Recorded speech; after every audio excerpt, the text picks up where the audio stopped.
اچھا عماد بھائی، اگلا سوال میرا یہ ہے کہ آپ کتنا عرصہ ان کے ساتھ رہے ہیں، مرزا صاحب کے ساتھ؟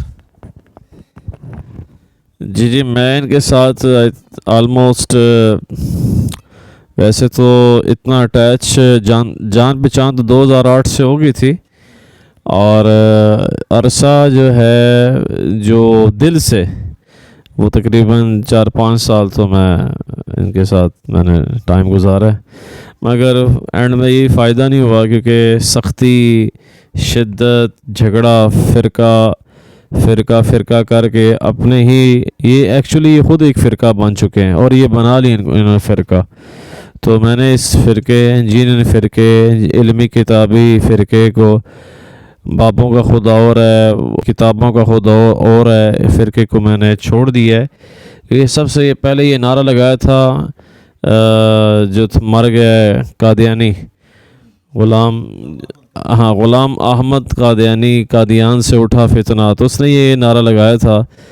تو میں نے اس فرقے کو چھوڑ دیا ہے، اور اللہ کے فضل سے علماء حق ما انا علیہ واصحابی کی جو صحیح یعنی کہ طرز وہ چل رہے ہیں، وہ علماء حق، علماء دیوبند ہیں. اللہ کے فضل سے ان کی ہی، اللہ کے فضل سے میں جو ہے جماعت کے ساتھ چاہ رہا ہوں. جزاک اللہ. اچھا عماد بھائی، اگلا سوال میرا بڑا سخت ہے، اور وہ آپ کے بارے میں ہے کہ آپ نے مرزا صاحب کو جوائن کیا، آپ ان کے ساتھ کافی دیر، بقول آپ کے 5 سال میں ان کے ساتھ رہا ہوں، لیکن دیکھنے میں یہ بھی باتیں آئی ہیں کہ آپ نے ان کو یعنی جوائن کیا، پھر آپ نے چھوڑا ان کو، اور پھر آپ نے ان کا رخ، آپ کا رخ ان کی طرف چلا گیا، اور دوبارہ پھر آپ نے ان کو چھوڑ دیا. یعنی یہ جو آنا جانا ہے، تو کیا یہ منافقت نہیں کہتے اس کو دوغلی پالیسی نہیں کہتے؟ اس کے بارے میں کچھ بتانا، کچھ وضاحت اس کی فرمائیں گے آپ؟ یہ سوال جو ہے اس آپ کے ساتھ سیشن کا مین سٹریم کریٹیکل کوشچن ہے، اور یہی کوشچن مفتی طارق مسعود صاحب کا ہے مجھ سے، یہی کوشچن مولانا منظور مینگل صاحب سے ہے مجھ سے، مولانا حنیف جلندری صاحب کا ہے مجھ سے، ایون کہ بریلیوں میں جمال الدین بغدادی صاحب، مفتی حنیف قریشی صاحب، اور شیخ رمزی صاحب مولانا تعلیمی صاحب کے مدرسے پڑھاتے ہیں الحسنین فیصل آباد میں. کافی علماء جو جید ان کا یہی سوال ہے مجھ سے، یہ جو آپ نے کیا ہے، وہ کہتے ہیں یہ کیا یہ منافقت نہیں ہے، کہ یہ دوغلا یعنی کہ معیار نہیں ہے؟ تو ان کی بات کو تو میں یعنی کہ غلط نہیں کہہ سکتا، ظاہر ہے ایسے نہیں ہونا چاہیے.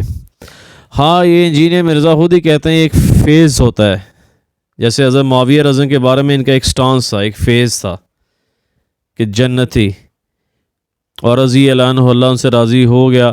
پھر ان کا ایک فیز اور آیا کہ جی ہم دل پر پتھر رکھ کر حضرت معاویہ کو رضی اللہ کہتے ہیں، اللہ معاف کرے، اللہ معاف کرے. اسی طرح میرا بھی ایسی فیز آیا، ایسے ایک موقف بدلے، تو یہ میری بہت بڑی کہہ لیں مجھ سے مسٹیک ہوئی. اللہ کے نبی علیہ السلام نے فرمایا کل خطا، سب خطا کار ہیں، بہترین خطا کار وہ جو توبہ کر لے، استغفار کر لے. تو میں اس کی طرف گیا، پھر واپس آیا، پھر گیا، پھر واپس آیا. تو یہ بہت بڑی مجھ سے مسٹیک ہوئی ہے، جو کہ میں اللہ سے معافی مانگتا ہوں، اور علماء کرام سے معافی مانگتا ہوں جن کی ریکارڈنگ میں نے المحند المفند پر چڑھائی، اور المحند المفند کے عقائد 100% جو ہیں وہ قرآن و سنت کے مطابق اجماع امت ہے. اجماع امت بھی دلیل ہے. المستدرک الحاکم میں روایت کا مفہوم ہے کہ اللہ کے نبی علیہ السلام نے فرمایا کہ میری امت کبھی گمراہی پہ گٹھے نہیں ہوگی. یہ اللہ کے نبی علیہ السلام کا فرمان کا مفہوم ہے. تو میں اللہ سے معافی مانگتا ہوں ونس اگین، اور علماء کرام سے، اور میں اپنے اکابر علماء دیوبند کی ہی اللہ کے فضل سے روش پر ہوں، ان کے ساتھ ہوں. میرا جینا مرنا ان کے ساتھ ہے انشاءاللہ تعالی.